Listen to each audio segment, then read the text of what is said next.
하늘 비전에 순종하십시오. 사도행전 26장 19절. 비전을 잃지 않으려면, 우리가 하나님에 대한 믿음을 실천하지 않는다면 비전은 아무 소용이 없습니다. 하늘의 비전에 순종하는 유일한 길은 최상의 주님께 나의 최선을 드리는 것입니다. 또한 단호한 결심 가운데 계속적으로 비전을 기억해야 합니다. 기도와 묵상 시간뿐 아니라 매 시간, 매 순간 언제나 한결같은 마음으로 비전을 잊지 말아야 합니다. 비전이란 우리 삶이 지향해야 하는 목표입니다. 비전이 우리에게 가장 중요한 일이라면 그 비전을 주신 하나님께 최선을 드리는 것이 당연합니다. 비전을 잃지 않는 방법은 기도와 묵상 시간뿐 아니라 한결같은 마음으로 비전을 잊지 않는 것입니다. 영적 틈새란 기도 시간에 있던 비전이 일상생활에서 사라지는 것을 의미합니다. 기도와 묵상은 우리의 삶을 거룩함과 세속적인 영역으로 나누고자 함이 아니라 우리의 일상적인 삶에서 하나님 주신 비전을 꼭 붙들고자 하는 몸부림이 되어야 합니다. 그때 우리는 매 순간 최고이신 하나님께 우리의 최선을 드리는 사람이 될 것입니다. 비전을 이루려면 우리에게는 스스로 비전을 이룰 능력이 없습니다.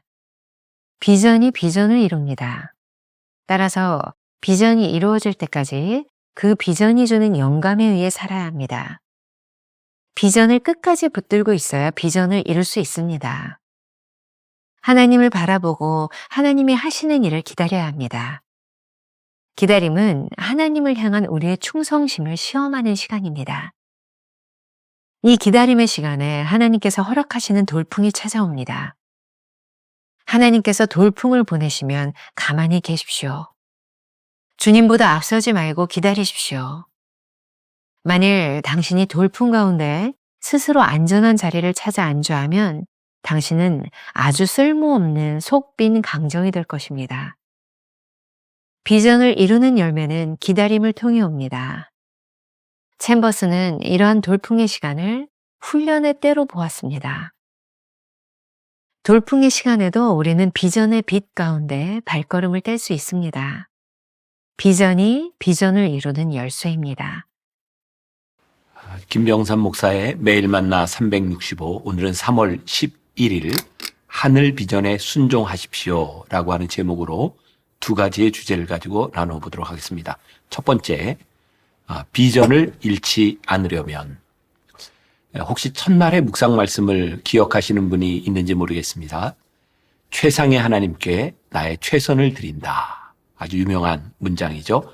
주나체 제목이 나오게 된 배경이기도 합니다. 이 유명한 구절이 오늘 본문에서도 나오고 있고 앞으로 3번 더 나오게 됩니다. 앞으로 7월 7일, 9월 15일, 그리고 12월 27일에 등장하게 되는데 요 문장이 등장하는 곳을 여러분들이 한번 유심히 보고 묵상하는 것도 굉장히 흥미로운 묵상 포인트가 될 것 같습니다. 하나님이 주신 비전을 잃어버리는 것은 전적으로 우리의 책임입니다. 실제적인 우리의 삶에서 하나님께 대한 믿음을 실천하지 않을 때 하나님이 주신 비전은 아무 소용이 없습니다. 챔버스의 글을 조금 읽겠습니다. 하늘 비전에 순종하는 유일한 길은 최상의 주님께 나의 최선을 드리는 것입니다. 또한 단호한 결심 가운데 계속적으로 비전을 기억해야 합니다. 기도와 묵상 시간뿐 아니라 매 시간, 매 순간 언제나 한결같은 마음으로 비전을 잊지 말아야 합니다. 비전이란 무엇일까요? 비전은 우리 삶이 지향해야 하는 목표를 말합니다. 우리들이 살아가야 되는 이유를 말하는 것이죠. 하나님의 부르심을 입은 사람들에게는 하나님이 주신 비전을 잃지 않는 것이야말로 가장 중요한 삶의 목표가 아니겠습니까? 비전을 붙드는 것이 가장 중요한 일이라면 그 비전을 주신 하나님께 우리의 최선을 드리는 것 역시 당연한 일입니다.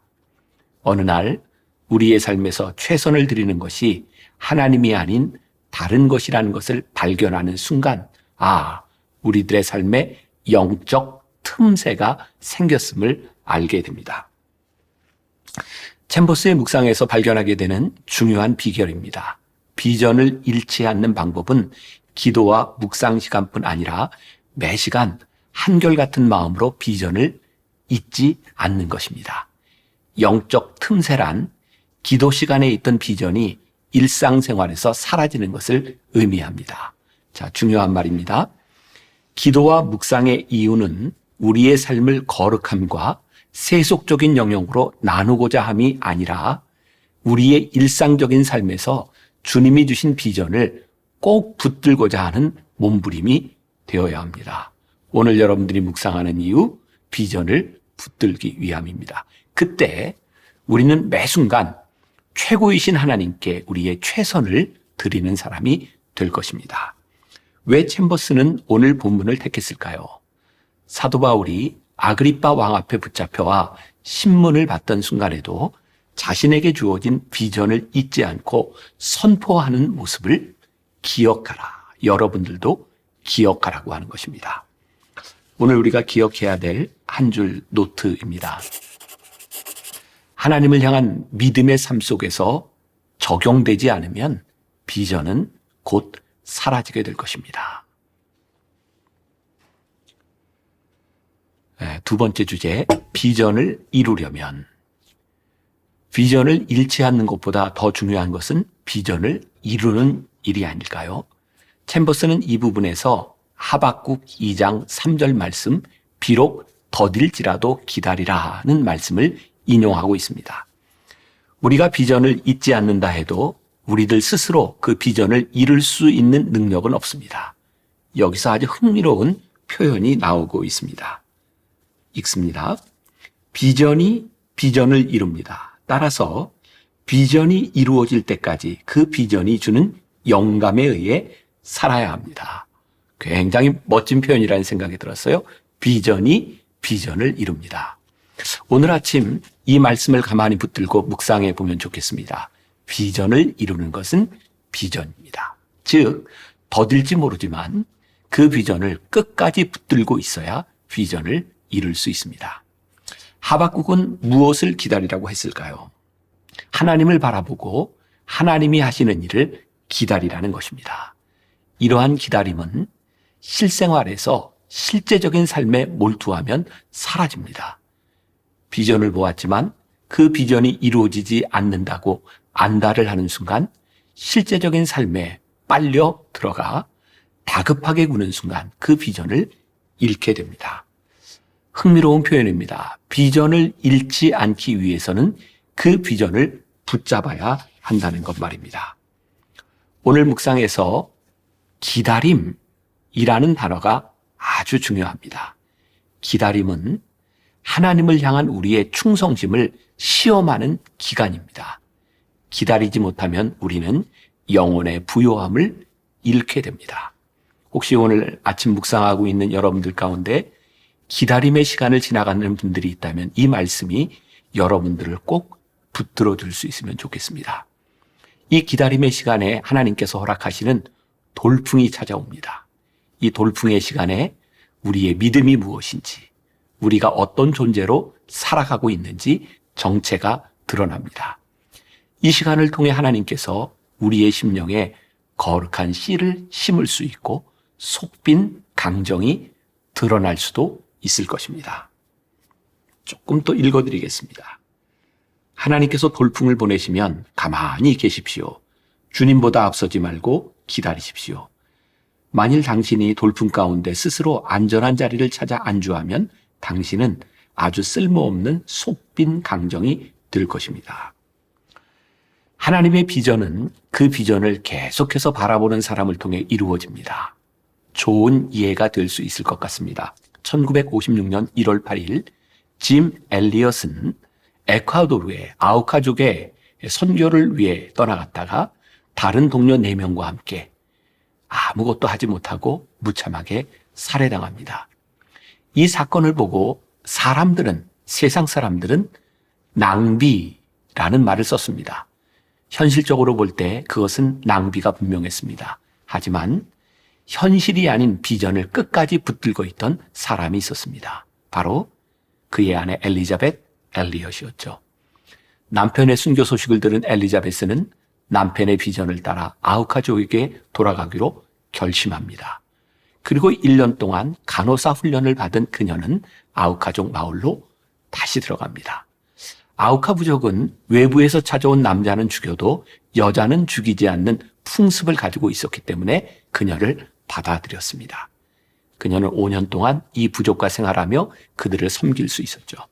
5년 뒤 떠나려는 엘리자베스 엘리엇에게 파티를 열어주며 추장이 묻습니다. 당신은 도대체 누구입니까? 그때 엘리엇의 아내가 대답합니다. 저는 당신들이 5년 전에 죽였던 그 남자의 아내입니다. 남편이 가지고 있었던 당신들을 향한 사랑 때문에 나는 이곳을 찾아온 것입니다. 짐 엘리엇과 동료들이 살해당한 지 수십 년이 지난 후 그들이 죽은 마을에는 수백 개의 교회가 생겨났고 더욱 놀라운 일은 장로와 교사로 교회를 섬기는 그들이 바로 엘리엇과 그의 친구를 죽였던 원주민들이라는 것입니다.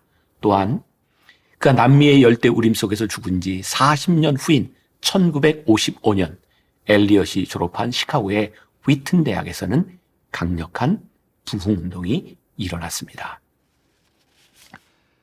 비전을 이루는 열매는 기다림을 통해 온다는 것을 잊지 마십시오. 챔버스는 이러한 돌풍의 시간을 훈련의 때로 보았습니다. 돌풍의 시간에도 우리는 비전의 빛 가운데 발걸음을 뗄 수 있습니다. 비전이 비전을 이루는 열쇠입니다. 우리가 오늘 함께 기억해야 될 한 줄 노트. 비전을 이루는 사람이 되려면 비전을 놓지 말아야 합니다.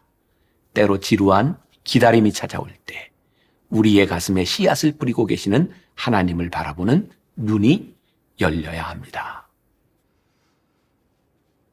오늘 하루 이런 질문을 가지고 살아보면 어떨까요? 지금 여러분이 붙잡고 있는 비전은 무엇인가요? 혹시 지금 이 시간이 여러분들에게 기다림의 시기는 아닌가요? 기도하겠습니다. 오늘 묵상을 통해 우리가 귀한 말씀을 듣습니다. 비전을 이루는 것은 비전을 끝까지 붙드는 일입니다. 오늘 말씀을 듣는 우리 사랑하는 성도들 가운데 하나님이 주셨던 그 비전이 희미해져가는 사람들이 있습니까? 아니면 기다림 가운데 애통의 시간을 지나가는 사람이 있습니까? 혹은 돌풍이 휘몰아쳐 어렵고 고난의 시기를 지나가는 사람이 있습니까? 그 어떠한 상황에도 그 비전을 붙들게 하여 주옵시고 그 비전을 이루시는 하나님의 손길을 경험하며 간증케 하여 주옵소서.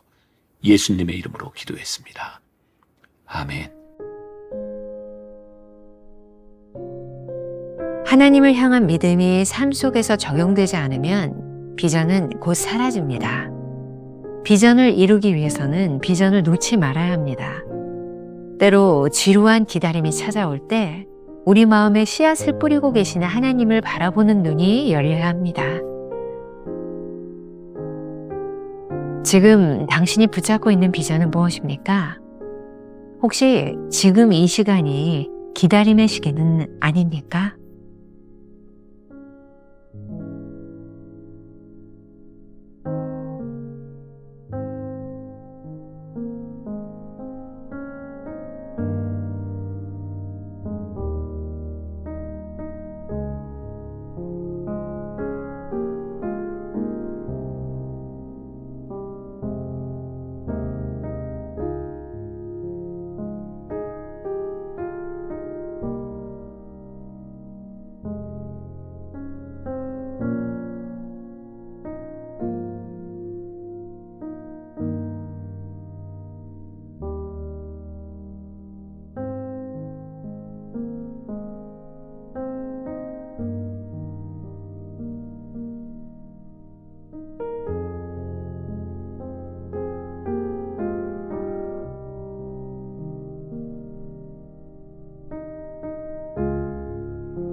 주세요.